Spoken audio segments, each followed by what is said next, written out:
Why do Western people not demand change? I mean, not really. They're not really demanding change and not real change. Yes, I do see some crazy actions in France and in America. And I mean, you are Americans, you're doing a much better job than we in Canada. In Canada, most people are just really like, okay, they just complain a little bit and that's it. We Germans, I'm from Germany, I can tell you, we just sit at home, we drink beer and we complain about the government and do absolutely nothing. But this is a phenomenon actually across the Western nations. When you are thinking, hey, no, we do a lot. Compare yourself to history, what our nations did or what our forefathers did when some things were going on, when prices went up again and again, inflation went up and such huge issues. Our forefathers, they had something to say there. If you look at history and other nations, they're doing way more, especially other nations have way less freedom to express themselves or to even research their politicians and their leaders and such. We have all this. And what do? Let's be honest. How many people have you seen that are also, they look at one of their favorite YouTubers or social media star, right? And that guy saying,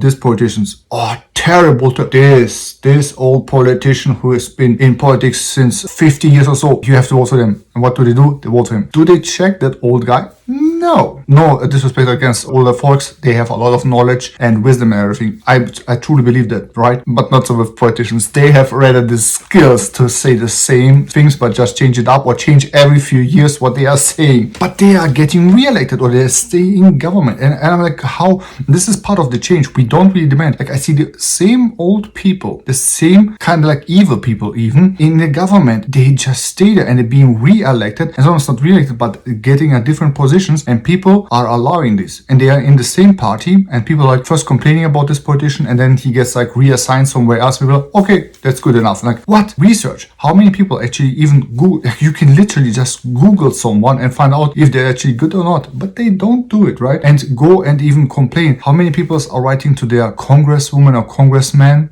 How many people actually demand real change versus just going out there or virtual signaling, here I'm against something. It's a start, but you should do more. You should actually do real change. I see a lot of people, especially like on social media, pretenders. They go with signs, I demand change, and then they make some really cool videos and everyone, and send me money. They don't care. They make nothing. They just take your money. But they have millions of followers. Did you even know this? Like some people, they smell the money. They see that we don't really demand change. We just want a quick solution, right? So we support someone, and then it turns out again and again, those people, they just pocket the money. They are actually friends with even some of the politicians.